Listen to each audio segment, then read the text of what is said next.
Sam Altman and Greg Brockman of OpenAI reached out to me and said, hey, we have a model coming up. Even though it had issues with math, it had issues with hallucinations, it was able to really not just pretend, but in some substantive ways really act like a strong tutor would do. Used well, this could get us much closer to this ideal of free world-class education for anyone anywhere, or being able to scale up the type of tutoring that I was doing for my 12-year-old cousin back in 2004.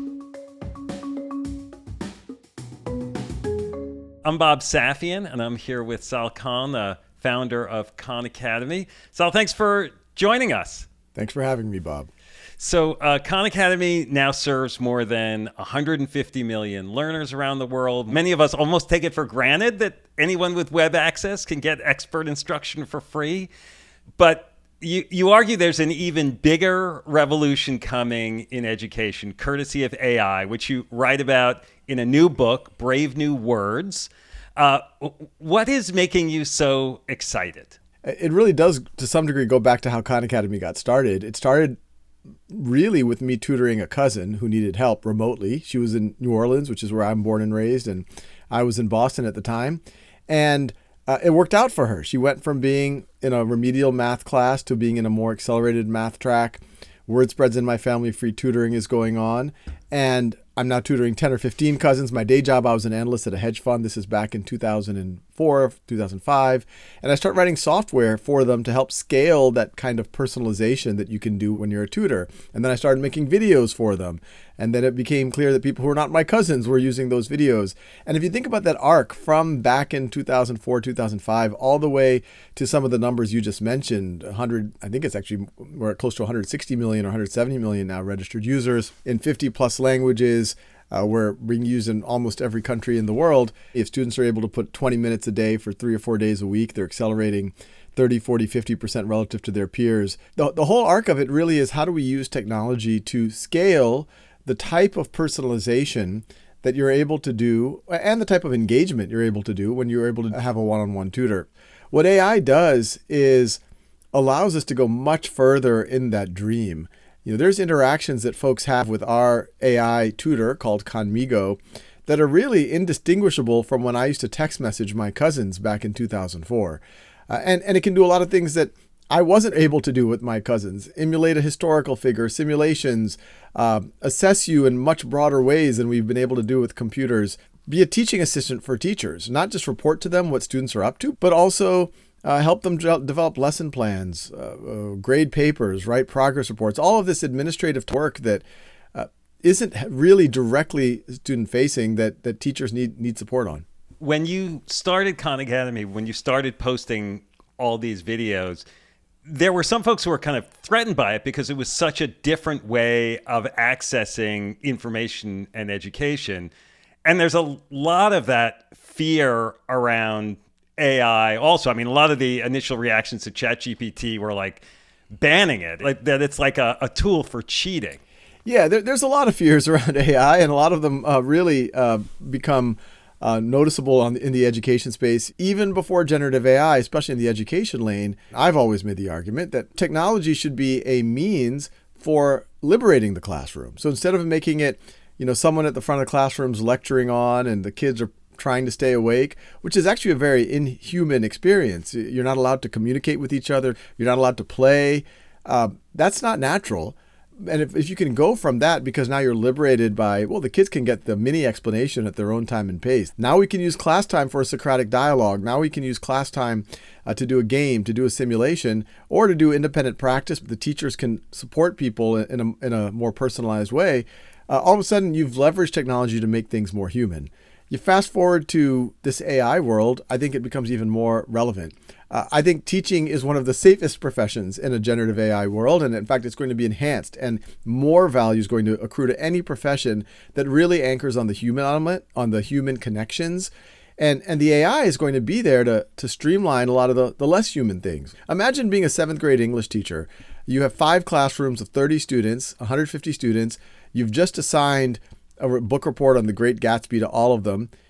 It's going to take you about 20 hours to get through those papers. If you could take that 20 hours and turn it into 2 hours, That's a huge win for the teacher, especially at a time of record burnout.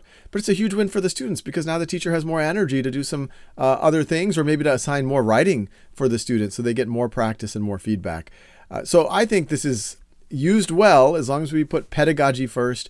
It can actually unlock the human element. Yeah, I mean, you have to trust that what that AI is doing in grading those papers is appropriate. And I know you have aspirations for what AI can do that you were introduced to, as I understand it, by having kind of an early look at playing with ChatGPT. That's right. We've dabbled with pre-generative forms of AI over the years at Khan Academy to do things like recommending videos or recommending the right next exercise. And I, just as a nerd, had been paying attention to GPT-2, GPT-3 and all of that. And it's fascinating, super cool. But I didn't think it was ready for prime time. And when Sam Altman and Greg Brockman of OpenAI reached out to me and some of our leaders and said, hey, we have a model coming up. This was summer of 2022. This was about 5 or 6 months before ChatGPT came out. And what they were showing us, by the way, was more advanced than what the world would see in November of 2022 at ChatGPT.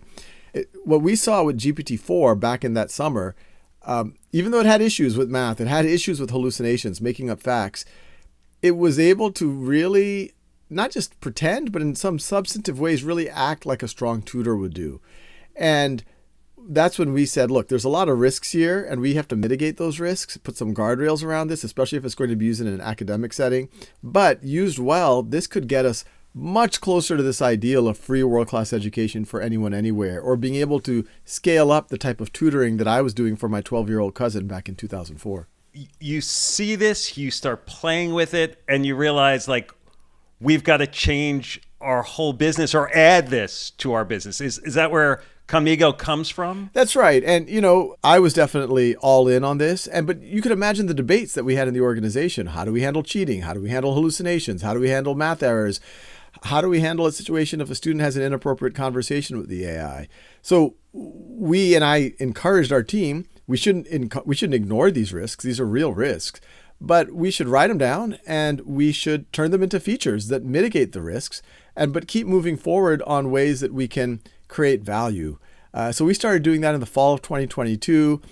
This work of creating a tutor on Khan Academy for every student, a teaching assistant for every teacher. As you mentioned, it eventually got named Khanmigo, and we were able to launch it in March of 2023, the same day that GPT-4 was launched, because it is based on GPT-4. You now have thousands of users who are engaging, teaching, learning through Khanmigo. And imagine you're getting data and information back about what works best and what doesn't of these. Yeah, we've learned a ton. It's been a little over a year that Khanmigo has been out, and it's evolving very quickly, as you could imagine. But from the student side, we've gotten a lot of feedback just saying, hey, it's amazing for me to ask, why does this topic matter? Being able to connect it to things happening in life. I mean, it really does feel like a tutor for a lot of them. But we also learned that it's not equally helping all students. There's I would say about 20% of students that immediately just run with it, that get what this is and they're off to the races. They're asking good questions and they can't get enough of it. But I would say a lot of other students, they're actually, unfortunately, not used to being curious in the same way or being allowed to ask anything they want to ask. But the more we talk to teachers, we realize that this isn't an AI issue. This is actually an issue in the education system that the students really don't even know how to communicate in many cases. They don't know how to even communicate what they don't know. And so the teachers are telling us, even though some of these students might struggle typing into an AI, hey, can you explain the distributive property or what happened to that negative sign? Even though they're having trouble articulating that skill of articulation is arguably much more important than the skill of knowing how to do some algebra or know how to do some physics. Yeah, I mean, they have to learn a new way to learn. And I guess teachers at the same time have to learn a new way to teach with these tools, which is not dissimilar from what happened with Khan Academy. You called this flipping the classroom, right? Yeah, well, back in the day with Khan Academy, I was writing the software, I was making videos, and I started getting letters from teachers out there saying, hey, you already gave a pretty good mini lesson on photosynthesis or factoring polynomials. I, as a biology or as an algebra teacher, I don't want to use my valuable class time anymore to re-give that lecture. I'm just going to have the kids do what used to be classwork, essentially a lecture, do that on their own time at home. And then I, the teacher, want to use our class time to do what used to be homework, the problem solving, because then students are supported. I, as a teacher, now have a much better visibility when they're doing problems in the classroom on what their actual understanding is. In a traditional classroom, if I'm just lecturing and every now and then I say, hey, Bob, what do you think? I'm not really getting a sense of how well students know it. You fast forward to this AI world. In some ways, this AI will make traditional workflows for teachers or traditional processes more efficient, but I think it's going to open up the aperture of what a teacher can do. You can imagine this world where we're about to teach the Underground Railroad and the teacher, and we have seen teachers do this in the past year, say, hey, we have a special guest, and get our AI simulation of Harriet Tubman on the overhead projector. That's a really cool way to get kids immersed into a subject in ways that they wouldn't have before. Before you assign a paper, even before ChatGPT, God knows how the kids wrote that paper. They could have paid their friend, their sister. There's websites that'll do your paper for $5 an hour. And then they'll submit, and the teacher has no idea what happened. And all they see is the final output. They grade it. Now the students could do their essay with Khanmigo. Khanmigo would act as a coach. The student would do the work. But then when they submit it, Khanmigo can not just give the teacher the final output, but actually the whole process. We spent 4 hours on this. Here's the whole transcript of us working together. But if Bob goes to ChatGPT or his older sister and copies and pastes it in, Khanmigo tells the teacher, this is shady. I don't know where Bob got this essay from. So I think it'll mitigate fears and problems that existed well before AI. We've gotten very clear feedback from a lot of students, especially high school and college students, that especially these days, they feel very afraid to test out ideas. They think people will judge them, think that they're not smart, or they might have said something the wrong way and people are going to be offended. And so to be able to do it in a safe environment with the AI and oftentimes take both sides of an issue and test out arguments has given them a lot of confidence to then go into with real people and have those same conversations. Now, on the other hand, it's going to give me confidence. I'm going to share all these things with it, but then it's going to report back on how my learning is going to my teacher, which might feel a little creepy. Like it's almost like you're spying. Like I'm working with it as if it's private, but it's not really private. Yeah, and you're pointing out a very real tension that we are having debates inside of our organization on. If I was a student in a classroom, yes, my teacher could say, hey, what has Sal been up to? And Khanmigo would say, yeah, he's been doing a little bit of calculus. And yeah, we had a really great conversation about supernovas. And my teacher said, tell us more. What was Sal asking? So that will be transparent to the teacher. And if I said something potentially very intimate, like, hey, I want to harm myself or I'm feeling really down, Khanmigo does actively notify the teacher. So our debates are, hey, is that a good or a bad thing? We're erring on the side of safety. We probably for sure have to do it for under 13 users. But might it be better? And we don't know fully the answer to this. And to some degree, we're going to do it based on what the districts feel comfortable with and what parents feel comfortable with. There's so much scrutiny right now of certain areas in education, whether you're talking about critical race theory or whatever, that you have to think about your guardrails in really complicated ways because different school districts have different rules about those things. Oh, absolutely. And the good news is, and we've tested it hard because obviously the last thing we want is some kid in some school district, all of a sudden it looks like they're getting politically indoctrinated by the AI in some way and they take a screenshot and not a good look for anyone. And even more importantly, it's not good pedagogy. We test it hard to make sure it's not showing a political bias. I'll give an example. I had a reporter, they were skeptical about this. So we went into Khanmigo and we took on the persona of someone who's very pro-gun control. And we told Khanmigo, I can't believe people still think the Second Amendment makes sense. There's all this gun violence. It's got to go away. 90% of American classrooms, half of that 90%, if you're in a blue state, the teacher will say, yes, I 100% agree with you. I can't believe that there's all these other people who want to keep it. And if you're in a red part of the country, they'd probably say, how dare you say that? This is such an important freedom and it keeps us from fighting off tyranny and blah, blah, blah. But Khanmigo did neither of those. Khanmigo says, look, before we go into the present, why do you think the founders included the Second Amendment? So it put it on me. It pushed my critical thinking. And I said, oh, well, that was right after our independence, and Great Britain didn't want us to have arms, so we needed it then, but it makes no sense now. And Khanmigo said, hey, yeah, I think you're generally right about why historians think we have the Second Amendment. But before we judge it, why do you think it's persisted? And so once again, it forced me to think in terms of critical thinking, as opposed to, which we're seeing all too often, people in their own echo chambers of other people saying, amen, yeah, that other half of the country's crazy, which is not constructive. Reading your book reminded me of a question that I sometimes ask myself, even when I look at some of the videos and the information that Khan Academy does. And this question about sort of what is important knowledge in the future, right? Is it grasp of information? What are we preparing kids to do, and what's going to make them most valuable in the work world? How do you think about all of that shifting? How does all this play out? Yeah.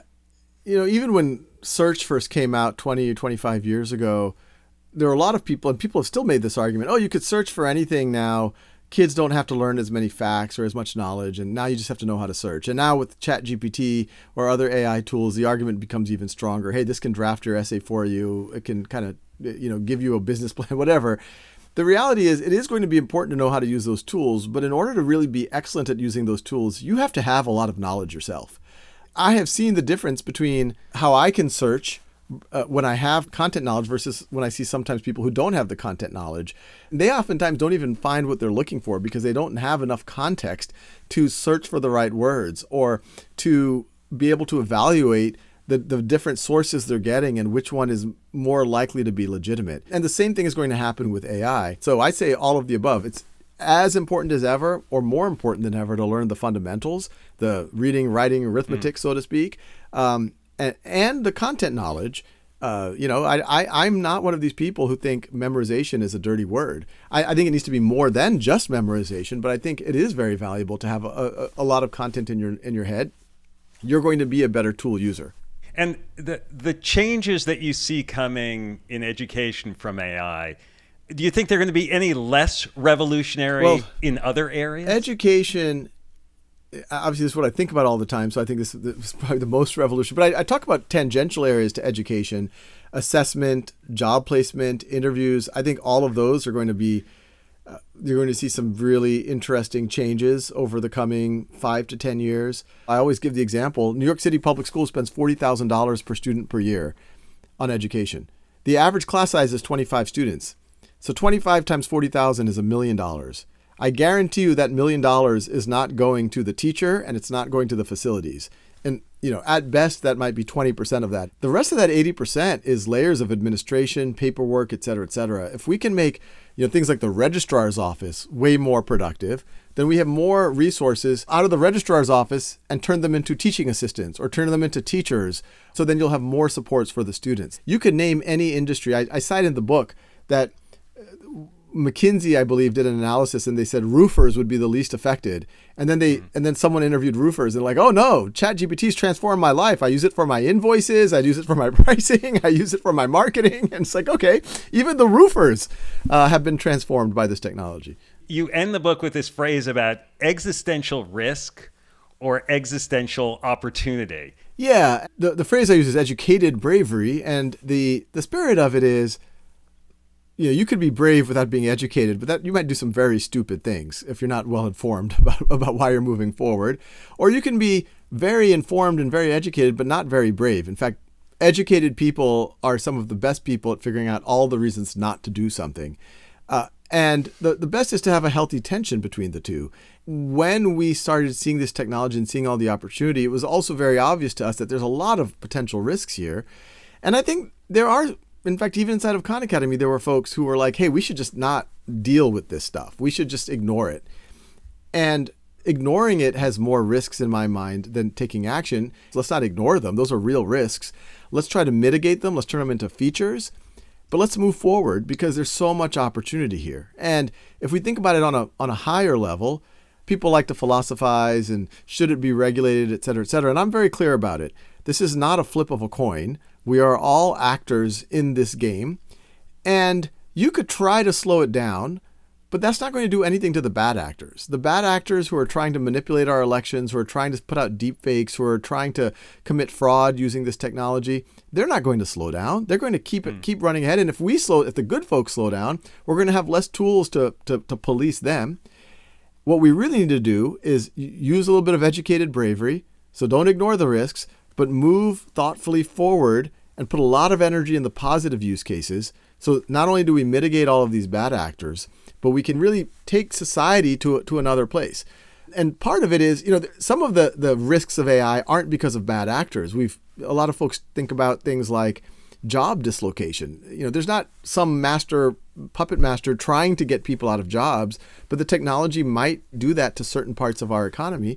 Well, the solution there isn't to slow it down or to do some hand wringing. The solution there is, well, can we use similar technologies to upskill a lot of those same people so that more people can participate in the parts of the economy that are going to get the benefits of the AI as opposed to being dislocated from the AI.